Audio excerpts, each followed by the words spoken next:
South Central Los Angeles, often just called South Central, back in the 1970s and 1980s, was like this vivid picture of urban decay, where poverty, unemployment, and a crumbling school system created this environment that bred crime and despair. The area, mostly made up of African American communities, saw this massive economic collapse when big factories like General Motors and Firestone Tire shut down one after another in the late 1960s and early 1970s, wiping out thousands of jobs in just a few years. Folks who once had steady incomes suddenly found themselves in long-term unemployment, pushing poverty rates skyrocketing over 30% in some neighborhoods. Local schools, starved for funding and facilities, turned into places where kids dealt with overcrowded classrooms, unmotivated teachers, and dropout rates that were sky-high, often over 50%. This didn't just steal away educational opportunities, it shoved the younger generation straight into the streets, where gangs started filling that power vacuum. South Central wasn't some uniform spot. It included neighborhoods like Watts, Compton, and Crenshaw, each carrying the scars from the Watts riots of 1965, leaving behind this legacy of distrust toward the authorities and the police. By the 1970s, racial tensions were still deep-rooted, with the Los Angeles Police Department, or LAPD, often accused of abusing their power, leading to constant friction between residents and law enforcement. Life there was a mix of rundown housing, a lack of basic health care, and petty crime spreading everywhere, from theft to illegal hustles. A lot of families crammed into tiny apartments where kids watched their parents struggle with addiction or jail time, creating this unbreakable cycle of poverty. By the late 1970s, powder cocaine had started creeping in, but it was the shift to crack cocaine in the early 1980s that really changed everything. Crack, this cheap and easy-to-make form of cocaine, got pushed into the market by smuggling networks from Colombia through Nicaragua and Mexico, sometimes tied to CIA and Contra operations, according to some unproven allegations. In South Central, crack spread like a plague, turning streets into open-air drug markets where addicts would do anything for a hit. Its low price, just $5 to $10 a dose, made it accessible to the poor folks, leading to a sudden spike in addicts from hundreds to thousands in just a few years. The result? Gang violence exploded, with groups like the Crips and Bloods fighting over territory to control distribution. Shootings became an everyday thing, often over small disputes like who sold on which corner, leading to hundreds of deaths a year in Los Angeles. Prostitution surged as women and kids got forced into it for drugs, while illegal gun trafficking made the streets deadlier than ever. The LAPD responded with sweeps like Operation Hammer in 1988, leading to thousands of arrests but also ramping up community tensions. Figueroa Street stood out as the hub for the Hoover Crips, a branch of the bigger Crips, where they ruled through constant violence and threats. The Hoovers, originally part of the Crips founded by Raymond Washington and Stanley Tookie Williams in the late 1960s, split off in the 1970s over internal beefs, ditching the traditional blue colors and calling themselves Hoover Groovers before becoming Hoover Criminals. They controlled Figueroa by taxing drug sales, protecting their turf from rivals like the Bloods, but the rise of crack shifted the dynamics. Instead of non-stop wars, the Hoovers formed this unexpected alliance with some blood sets, especially the family Swan Bloods from the 89th Street area, for the economic gains from crack dealing. This alliance, often called the Hoover Family Alliance, let them share supply lines and cut down on fights, boosting profits into the millions. But it also sparked internal wars, with members fighting over shares, making the area even more chaotic. In this setup, kids grew up learning to survive by picking sides, carrying guns young, and seeing violence as just part of daily life. The combo of economic decline and the crack epidemic turned South Central into an urban war zone, where hope got snuffed out by gunfire and the stench of drug smoke. Michael Allen, born in 1972 in South Central Los Angeles, grew up in an environment where violence wasn't the exception. It was the daily rule. Coming from a poor working-class family, he watched his parents struggle from a young age to make ends meet amid widespread unemployment and rising living costs. The nickname Fat Rat stuck with him as a kid, reflecting his chubby build but his surprisingly quick moves, always trailing after older guys in the neighborhood like a clever rat dodging traps. While other kids his age were playing basketball on public courts or biking around, Alan got pulled into the street world early, where joining a gang was a way to protect yourself and your family. His family had deep ties to local gangs. Cousins in the Hoover Crips, some distant relatives in the family Bloods, creating this tangled web that made it impossible for him to escape the influence. His dad, a factory worker who lost his job after General Motors closed its local plant, would talk about the good old days, but reality was booze and family arguments as the norm. His mom did odd jobs from cleaning to street vending, but the money wasn't enough to keep them out of poverty. By age 10, Alan had seen his first shootings, like when a neighbor got gunned down over a drug debt, teaching him that weakness meant death. This environment shaped him into a teen who wasn't scared like normal kids. Instead of carefree play, he learned to watch, stay quiet, and act decisively. Schools in South Central, like Jordan High nearby, were places where education took a backseat to violence, with fights between kids from rival gangs happening all the time. Alan dropped out early, choosing the streets as his classroom, where he learned about loyalty, betrayal, and how to handle weapons. By the mid-1980s, as crack cocaine spread wide, Alan was used to seeing junkies wandering around, and he started dipping into small roles like lookout for older guys. His personality got heavily shaped by gang culture, where manhood was measured by how much fear you could instill and control. Without positive role models, Alan copied his elders, learning to hide emotions and use his body to intimidate. His family, though loving, couldn't pull him out of the spiral. Cousins would brag about their work in the gang, making him see it as the only path to success. By 15, Alan was packing heat regularly, doing small thefts and fights, turning from a chubby boy into a formidable teen. In the mid-1980s, even as a teenager, Michael Allen caught the eye of older Hoover gang members with his street smarts and don't give a damn attitude, quickly rising as a promising figure. South Central was at the peak of the crack epidemic then, with the Hoovers controlling major dealing routes on Figueroa, and Alan got involved from small tasks like moving product to enforcing orders. His menacing silence and piercing stare became his signature, making both allies and enemies wary. His connection with Cleeman Big Evil Johnson, one of the most dangerous guys in the family Bloods, started through crack business deals, where the two gangs allied to avoid clashes. Johnson, infamous for over 30 suspected murders, saw Alan as a reliable partner, and this bond boosted Alan's rep. The two often teamed up on big deals, sharing intel on rivals and strengthening each other's power. In the Hoover gang, Alan took on the role of enforcer, punishing young members who broke rules with brutal violence, from beatings to death threats. His silence wasn't weakness, it was a weapon, keeping people guessing about his real intentions. By the late 1980s, Alan had been in plenty of conflicts, solidifying his spot in the gang. When Michael Fat Rat Allen stepped into the prison system, he didn't just maintain his fearsome rep, he amplified it, turning the lockup into a new stage for showing his dominance. According to the memoir Monster by Sanyika Shakur, also known as Monster Cody, Alan quickly became a symbol of brutality in prison, not just through physical violence, but through shocking acts aimed at controlling and humiliating those around him. Los Angeles County Jail, where he was locked up in multiple stints, was a harsh place, with inmates divided by gangs, race, and unofficial power hierarchies.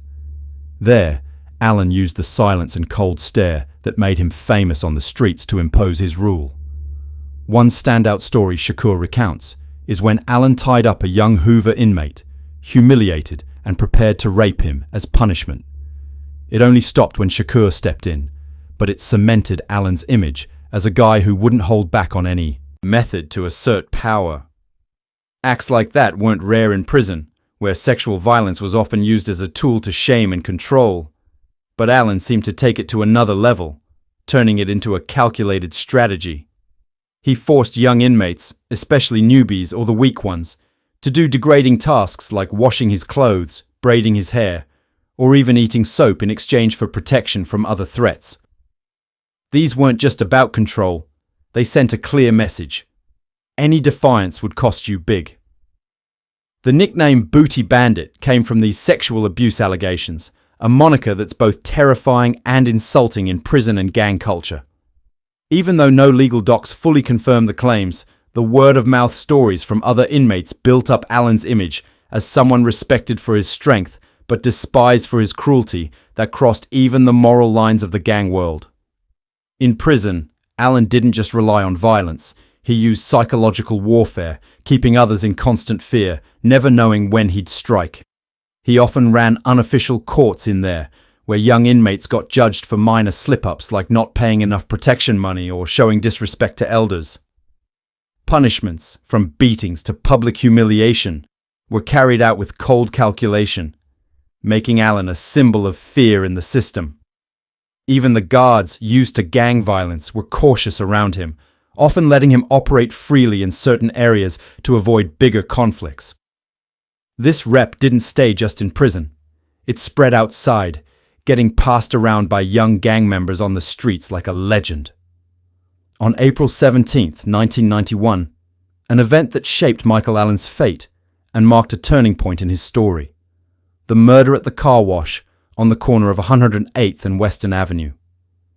Two victims, Gary Barrow and Donald Ray Ewing, were working there when a van pulled up out of nowhere. Two gunmen, armed with automatic weapons, unloaded a hail of bullets on them, killing both on the spot before speeding off. It happened in broad daylight, with plenty of witnesses, shocking the whole area. The LAPD, no strangers to gang-related shootings, launched an investigation and soon zeroed in on Allen and his close associate Cleeman Big Evil Johnson as prime suspects. Tips from witnesses said Johnson had bragged about the hit in gang talks, while Allen, true to his silent nature, never admitted or denied it. By 1992, cops raided Johnson's place and found a gun that matched shell casings from the scene, leading to arrest for both. The case turned into one of the longest gang-related trials in LA history, dragging on for years with complicated proceedings. During the trial, Allen kept up his eerie silence, rarely saying more than short answers to his lawyer. His presence in the courtroom, with that cold stare and indifferent vibe, made the jury and witnesses feel threatened, even without any specific actions noted. Prosecutors argued the murders were part of a gang revenge campaign, with Barrow and Ewing targeted for crossing territory or owing drug money to the Hoover family Swan Alliance. Key evidence included testimony from a jailhouse informant who claimed to have heard Johnson discuss the plan, plus the gun found. But Allen's defense team argued there was no direct link to him at the scene, and the jailhouse snitch's word was unreliable since it was often traded for lighter sentences. Still, in 1997, both Allen and Johnson got death sentences for first-degree murder, a verdict that sparked huge controversy in South Central, where many felt the cops were targeting them as part of a gang crackdown. But the case didn't end there. In 2011, the California Supreme Court overturned the sentences for Allen and Johnson, a decision that stirred up a lot of debate. The court said the original trial had serious errors, like ignoring a confession from another suspect and relying on unreliable jailhouse testimony.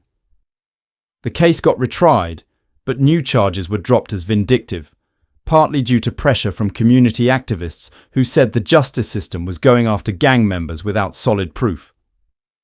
While waiting for the retrial, Allen and Johnson were moved back to LA County Jail, where they kept their power by threatening and controlling other inmates.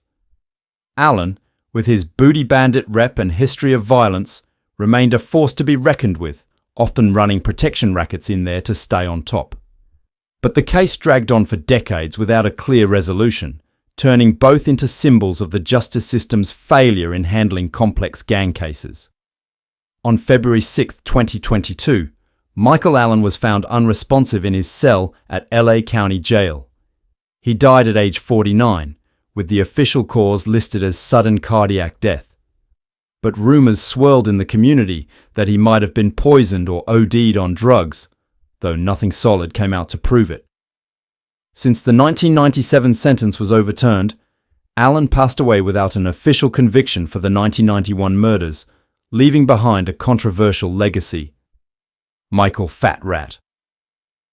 Allen's death in 2022 didn't just mark the end of a violent life. It solidified his status as a terrifying icon in South Central's gang culture. After the 1997 death sentence got flipped, stories about Allen kept circulating on the streets, not just through the suspected murders he might have been involved in, but through the brutal acts in prison that etched his image into the minds of both allies and enemies. On streets like Figueroa and nearby areas, Allen's name gets mentioned with a mix of respect and fear, like a reminder of the cost of diving into gang life. Young folks growing up in South Central's poor neighborhoods often hear elders recount Fat Rat tales as lessons in survival, but also warnings about the corruption violence can bring. Unlike other gang legends like Stanley Tookie Williams, remembered for founding the Crips and later his reform efforts, or Raymond Washington, who left a legacy through turf wars, Allen's remembered not for big drug scores or flashy hits, but for how he wielded fear as a tool of power. The nickname Booty Bandit, controversial and degrading in street culture, became inseparable from his legacy, making him both revered and reviled.